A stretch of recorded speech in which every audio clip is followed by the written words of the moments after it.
everyone, and welcome to this month's Music Bar None. Yeah, okay, now give me an applause.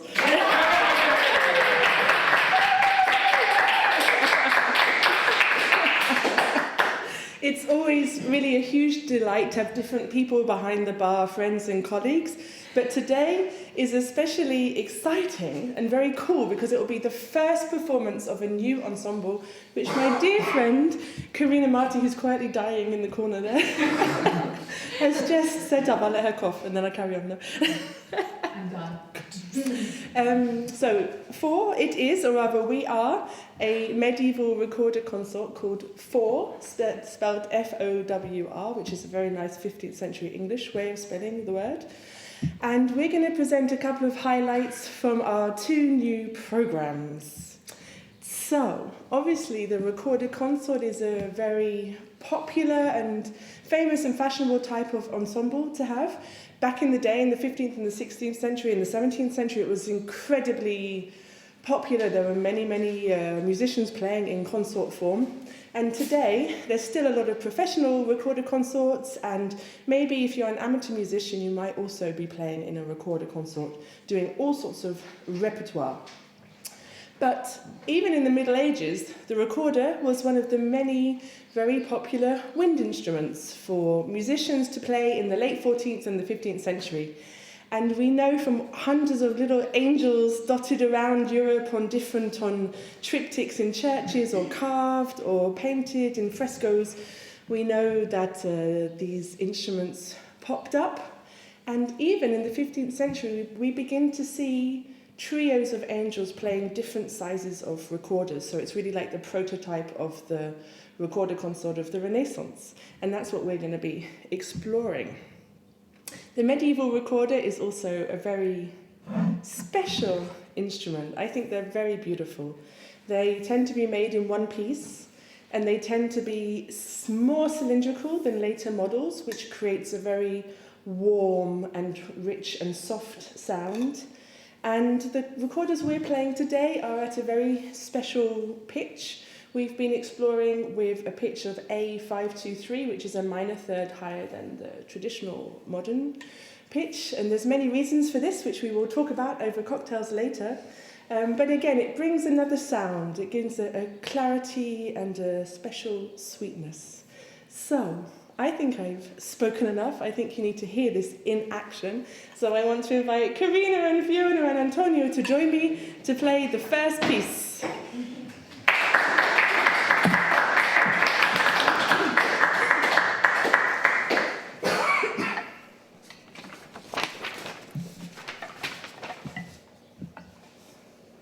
I have to say, the worst thing about playing in a recorder consort is checking which recorder, which fingers, which part. And why? We're starting off with a 14th century Italian caccia. That's a type of piece where two of the musical parts like chase after each other with the same music. And in this case, exactly, we've got these guys. Yeah, is you guys? No. I can't even remember. Yeah. You guys are chasing after each other, or we're providing a nice little basis for them.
And now, jumping back to the 13th century to France, we're doing a piece from Paris by Philippe the Chancellor. He was a really big wig in this whole Parisian world. There was this whole school, we call it now the Notre Dame School, because it came out of the Cathedral of Notre Dame. And we're going to be performing a 3-part piece, L'Auto Caronette de Martre.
A competition to see who can add more and more and more. That's not a competition. Never competition, no. This is... She sings, I zag, I mean, No, we didn't want to do that. But Moravia writes... Kill the tenor.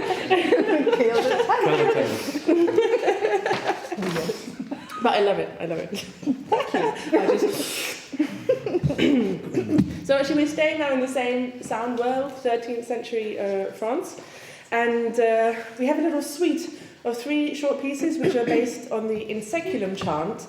And that was a very popular way of creating a piece back in the day. In chant, you have chant where it's very text-orientated, and you have chant where it hits a very important word and then it goes,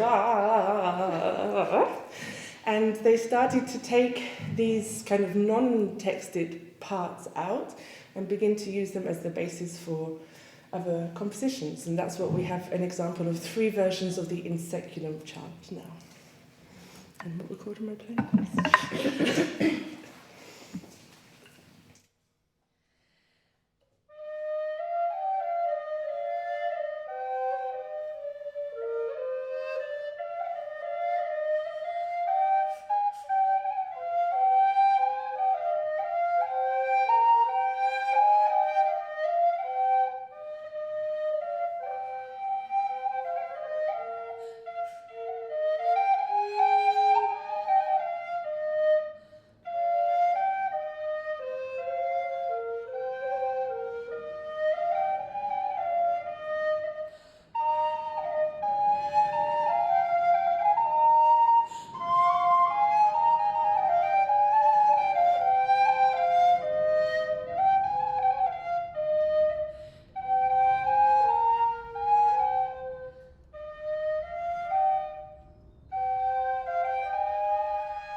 Okay, and back to the sound world of the first piece. It's another Italian 14th century caccia, and this time we will be chasing each other.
And now we come to the most important part of the evening, or of the afternoon. Woo! So we have to just do a little bit of decamping to protect all these beautiful instruments. Here. Our facsimiles, yes. Made by beautiful Nino. It's okay.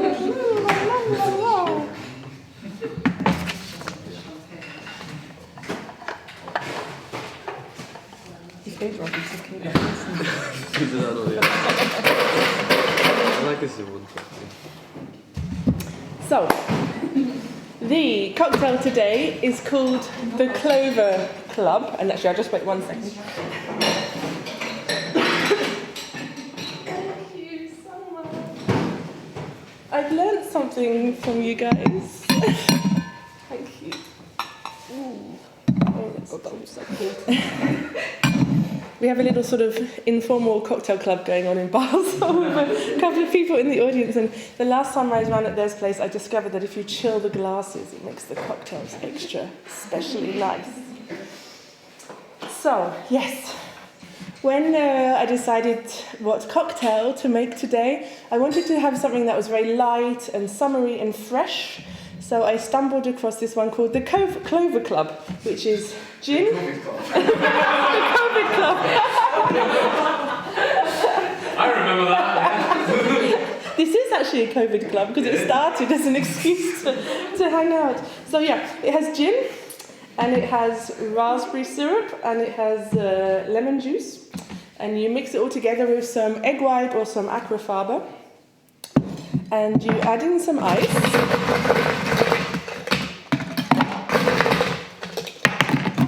And you drop the ice on the floor. It's part of the recipe. So I chose this mainly for the ingredients because it's really, really lovely. But of course I was doing some research to find out the history, and it has a fascinating history because it's one of these late 19th century cocktails. So when cocktails were really first coming into fashion, and before the prohibition hype, which really sent cocktails into overdrive, it was really this is really a sort of a original 19th century recipe, and it was created in a men's club in Philadelphia, which was called the Clover Club.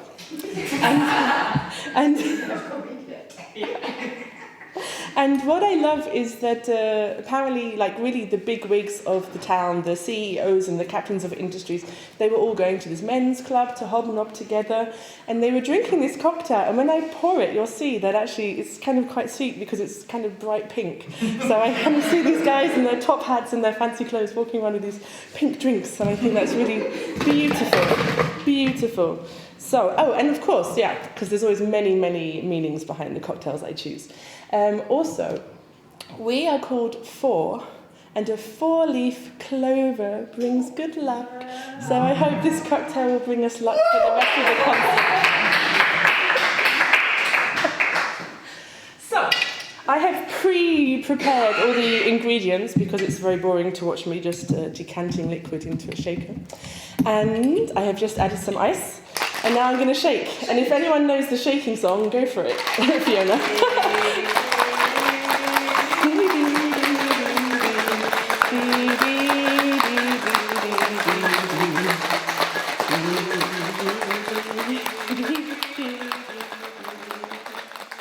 One more time.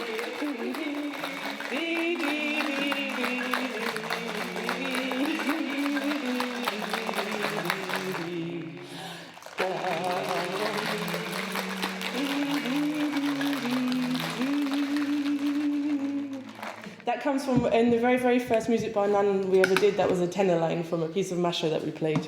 And it's become a tradition. But then you must have had vodka, no? For sure. And now you're going to see how gloriously, wonderfully pink this drink is.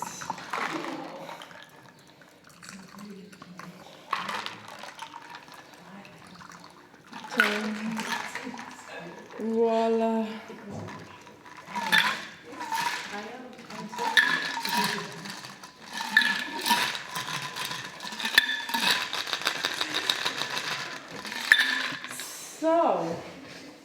So I can invite the rest of four to come and join and come and try. So Home in the morning. here you go. Thank you. Here you go. Here you go. And of course, I've bribed them to say it's really good. But anyway, It is. cheers. Cheers. Cheers, cheers. Cheers. We drink it in one go? Yeah, I think you're supposed to, no? Yeah. I think it could still be sweeter. No, it's perfect. I made my own raspberry syrup, and I thought I'd be like really trendy and healthy and have like a low sugar version of the syrup, but I think I just need more sugar. But luckily, Yeah, this is the colour. luckily, I can do that instantly. It's very good. This is live cocktail freestyle. Syrup. So it's become a bit of a tradition to have a little chat while we drink cocktails. And obviously I've already chatted quite often with you guys because you've been here quite recently. But it's a long time since you were on Music Bar Non Corina. I'm sorry. So welcome back. Welcome back. Welcome back. And so fowr is your baby, your idea. Tell me all about the behind the scenes. The giving birth. The giving birth. Yeah. Out of the labour pains and. So I love recorders. I love recorder music. I love consort recorders. But I thought I prefer medieval music.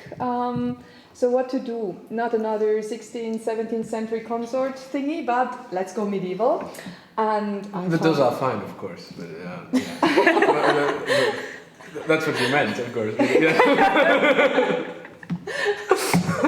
You're like the publicity. I'm the anti-publicist. I But I think you actually mean. It's time to introduce my PR, António, and right, and the assistant. No, Fiona, and so on. No, and And I'm just your barkeeper. you're the barkeeper.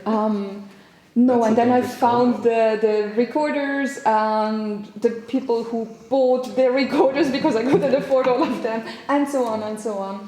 So, and it was actually a baby that should have been running around already years ago, but then this COVID thingy. and everything was put on hold, but I think it's good.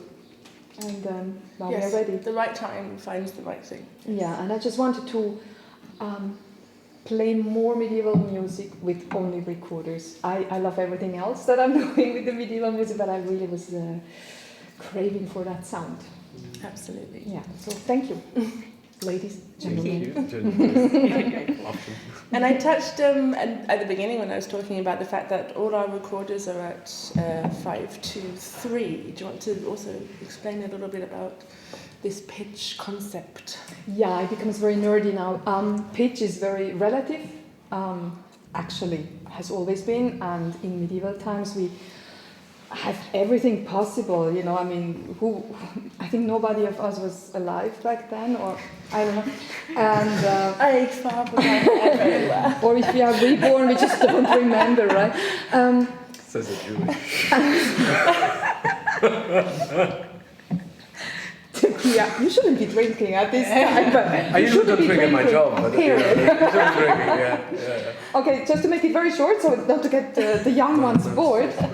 5:23, of course it could be 5:30, 5:40, 5:15, 5:17. It's just to be in a kind of minor third to the 440, so to have a reference when you ask from a recorder maker what to actually do.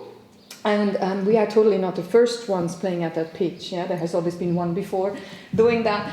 There's a couple of organ pipes that have survived that could maybe have been in a very high pitch. There is a couple of organs that are still being organs, but from the Renaissance in Siena, Italy, which are 5:30 or something crazy with a pitch, or 5:40. Can you imagine?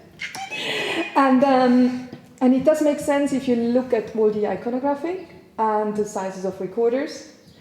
Makes more sense with the sound, and yeah. Having said that, again, how tall is an angel, right? Yes. Because we really often, a lot of the sarcophagy is related to angels performing on these instruments. Oh yeah. We have to kind of assume that they're kind of human sized, but yeah, how big is an angel? Yeah, because you have these like beautiful paintings, late 14th century, with a giant, what's her name, Maria? With a baby, with Jesus, and then some like really sweet angels hopping around her, playing a small organ, the organetto, and flutes and stuff like that. So the perspectives are already different. Yes.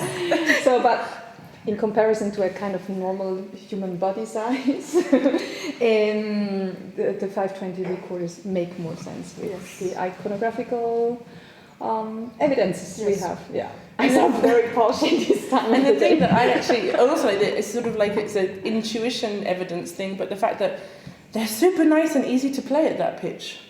I really find like the bigger instruments at lower pitches, it's like always a little bit fighting these kind of tubes, and somehow putting them in this 5-2-3 pitch. For me, it really rang the instrument.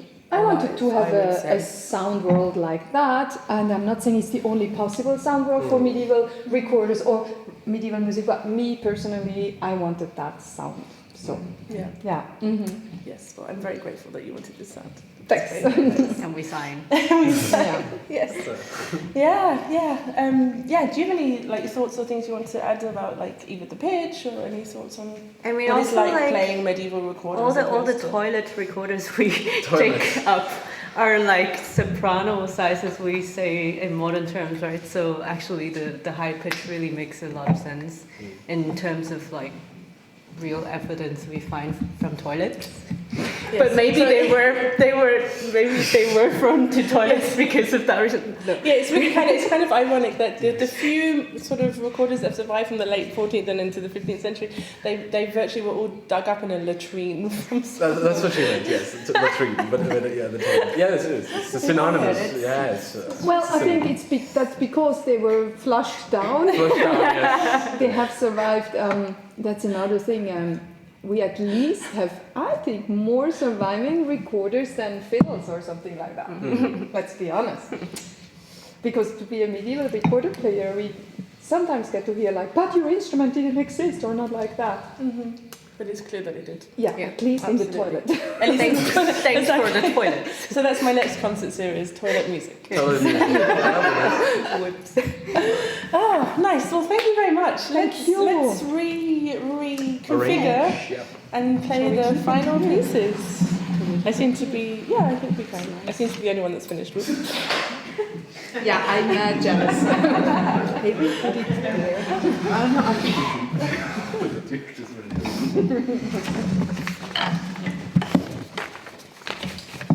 You have it? I do. Okay.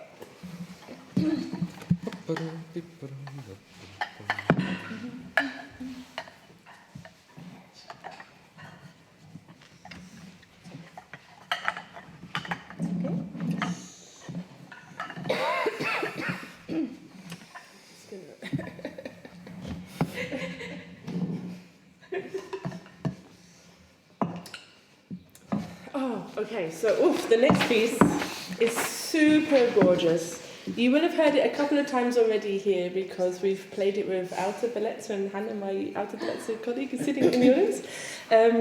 So you've heard it a few times on shawms and slide trumpets, and now we're going to be performing a recorder consort version. It's a beautiful piece by Benoit Belle-Ocoy. At the end, there will be a little number where you can vote which one is the best version. Yes, exactly.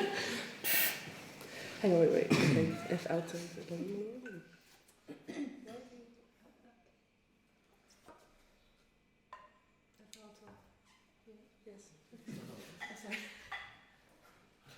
Oh, yeah, it wasn't me.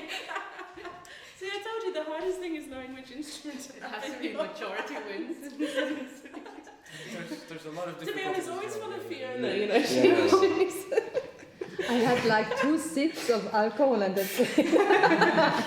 But it is, It's written, Yeah, but yeah. in my It's your handwriting. handwriting, Are you all ready?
And to finish, we have a little like greatest hit, a piece by Landini, who was really kind of the big cheese of the Italian 14th century. He wrote really some beautiful music and also some real bops. And this is one of the bops.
They're gone.